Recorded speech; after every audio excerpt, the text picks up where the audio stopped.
There were many people, Mr. Speaker, who stood between terrorism and the community. Among them were those whose brave service helped to hold the line against terrorism.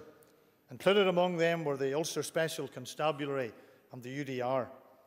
The motion before us today acknowledges that service and that sacrifice.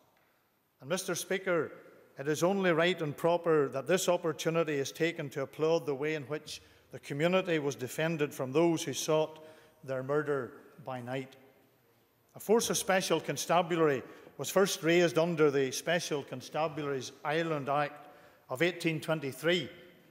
Recruiting from the Ulster Special Constabulary opened on the 1st of November 1920, during a previous period of unrest as the South descended into anarchy and to chaos. Between 1920 and 1922, it's estimated that some 428 people were killed and a further 1,766 were wounded as the IRA sought to kill the Northern Ireland state at birth. In 1922 alone, some 232 people were killed and 1,000 were wounded.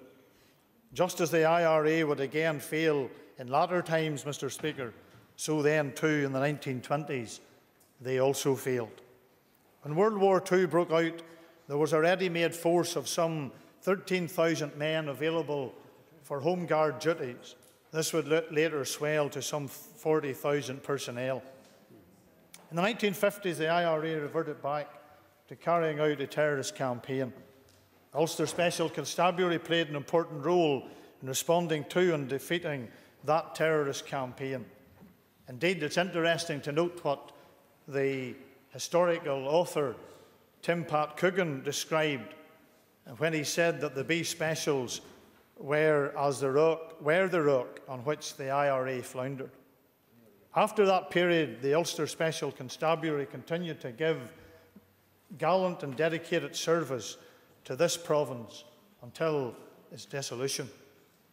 Regrettably, members of the Ulster Special Constabulary lost their lives in the line of duty. These were ordinary people who placed themselves to the fore in combating terrorism, and they deserve our thanks. Mr. Speaker, this year also marks the 40th anniversary of the formation of the Ulster Defence Regiment, the UDR.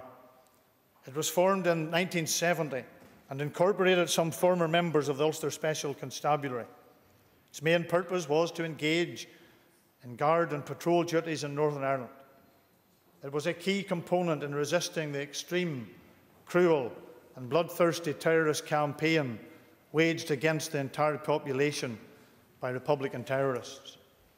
The depravity, cruelty and brutality of events such as Bloody Friday bear solemn testimony to the circumstances in which the UDR served this community and served it bravely.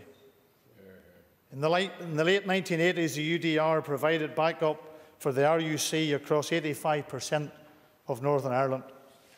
40,000 people had served in its ranks since its formation. It has been estimated that the combined total and full-time, part-time members exceeded some 60,000 personnel.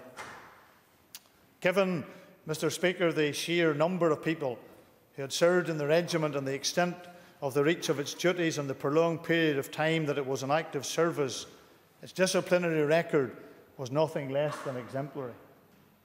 By the time of its merger into the Royal Irish Regiment, 197 members and 47 former members had been murdered.